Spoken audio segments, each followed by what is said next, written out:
Hello guys, I hope you all are doing good. I am Vaishali Khan and we are discussing the optical communication. Today in this video, we are going to analyze the very important relationship between the acceptance angle and the numerical aperture. Plus, we are going to see the relationship between the acceptance angle and the relative refractive index. So first of all, we should know what is numerical aperture, what is relative refractive index. So first of all, I am starting with the relative refractive index.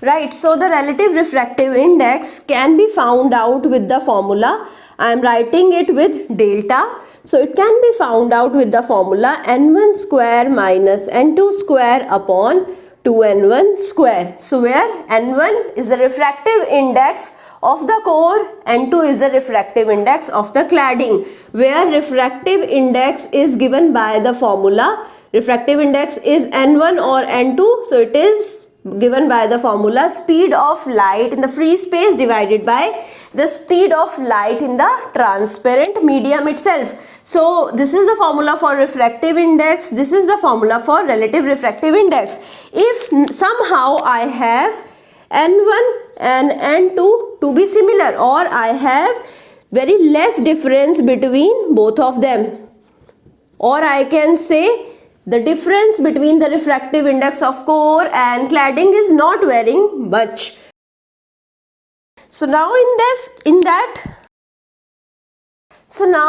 this case, I can write the relative refractive index to be nearly equal to n1 minus n2 upon n1, or I can write it to be equal to n1 minus n2 upon n2. So this is how simply I can find out the relative refractive index. It is found in the percentage formula. So let's suppose the relative refractive index is found out to be 0.7. So it means it is 70%, right? So we are finding out relative refractive index in the percentages, right? After that, the second thing we have to find out is the numerical aperture. So let's discuss what is numerical aperture.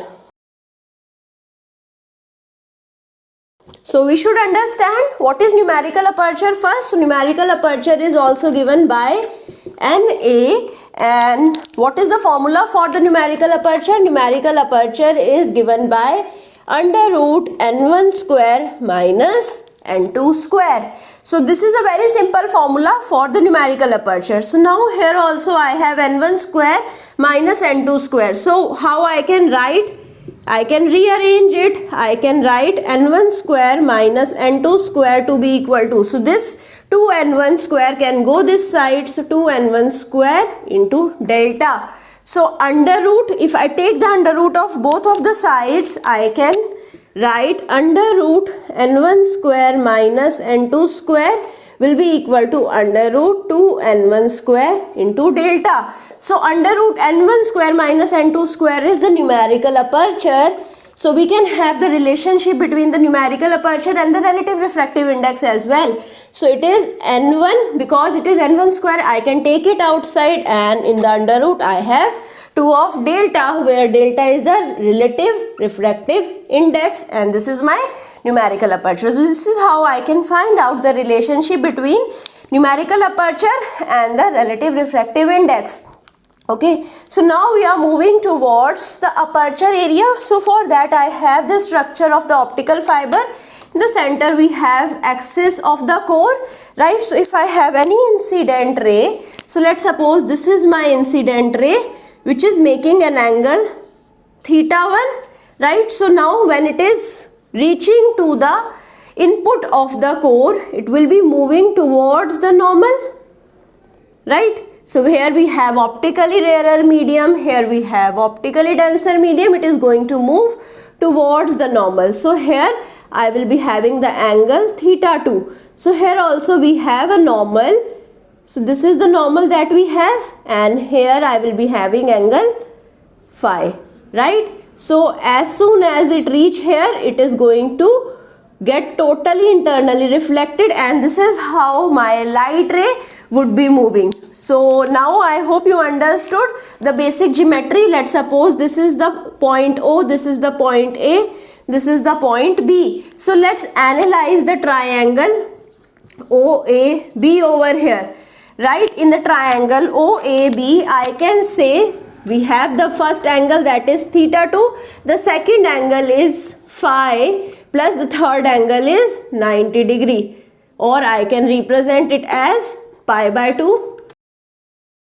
It would be equal to pi. So I can say theta 2 plus phi will be equal to pi by 2, will be given is this side, will be going this side. So pi minus pi by 2 would be pi by 2. So I can represent theta 2 as pi by 2 minus phi, right? So this is how I can have the relationship between the theta 2 and phi as well. So I hope till now everything is clear. So now we are moving to the Snell's law. So now we are putting the Snell's law at the point of refraction. So where the refraction is happening? At the point O, right? So I will write, we are using the Snell's law at the point of refraction, that is at point O, right? So according to the Snell's law, I have the refractive index of the air to be here N0. N0 multiplied with the sine of first angle, which is theta 1, and not sine of theta 1 will be equal to, here the core is the second material in which the light is refracted and moving. So here I will be having N1, the refractive index of core is N1, and I am having the sine of refracted angle. So refracted angle is theta 2, sine of theta 2 over here. Right, so now I had the relationship between theta 2 and phi as well. So N0 sine of theta 1 will be equal to N1. Instead of theta 2, I am putting sine of pi by 2 minus phi. So sine of pi by 2 minus phi, what it is? It is cos of phi. So simply I can write N0 sine of theta 1 will be equal to N1 cos of phi, right? So I know sine square theta plus cos square theta is 1, or here if I want to find out cos of theta or cos of phi, let's suppose cos of phi would be under root 1 minus sine square phi. So we are putting this cos of phi over here, so I can find out the relation. So here I would be having N0 sine of theta 1 will be equal to N1 under root 1 minus sine square phi, right? So I hope you understood this relation. So now here I am taking the boundary condition. So where we are getting the boundary condition? We have to see where we are getting the totally internally reflected light. So here for the input we have the boundary to be acceptance angle. We know the maximum theta 1 can be going up to theta A, right? This is the acceptance angle beyond which I am not going to get the totally internally reflected light, and at the angle theta 1 is equal to theta A, we have phi. Phi is going to change from phi to phi C. We are getting the critical angle at the acceptance angle, right? So now we are going to put the value of the theta and phi at the boundary. So here I will be having N0 sine of theta A will be equal to N1 under root 1 minus sine square phi of C, right? So now here you can see we can simplify this thing, because here sine of phi C, I know this relation sine of phi C was equal to N2 upon N1, right? So now here I can replace it here.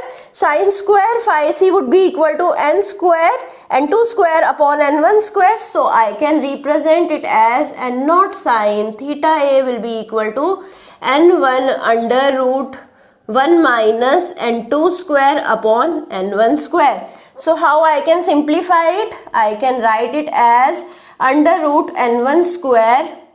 Here I have the multiplication of n1 as well. n1 square minus n2 square upon n1 square. See, this n1 square is going to move away from this under root. So here I will be having n naught sine theta a will be equal to, in the numerator we have n1 and in the denominator we have under root n1 square. So under root n1 square is going to give me n1. In the numerator we have n1 square minus n2 square. So this is going to get cancelled out, and this under root n1 square minus n2 square is the numerical aperture. So I can say numerical aperture is equal to n naught sine theta a. Okay, so what is the relationship between numerical aperture and the relative refractive index? So I can say n1 under root 2 delta will be equal to numerical aperture will be equal to, simply I can write n1 under root 2 delta is equal to n naught sine theta a. So this is the relationship between the relative refractive index and the acceptance angle, right? So we can find out the relationship between the numerical aperture, the relative refractive index and the acceptance angle, all of them. So this is how we can proceed with the derivation. I hope you understood each and every step of this derivation. So now there must be a question that is arising, that what is numerical aperture? What is its physical significance?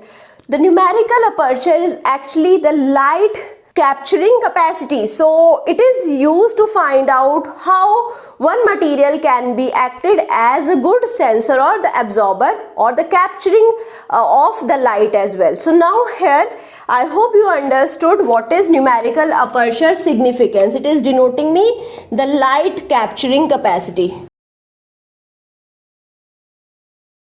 So if I have higher numerical aperture, which means I have higher light capturing capacity.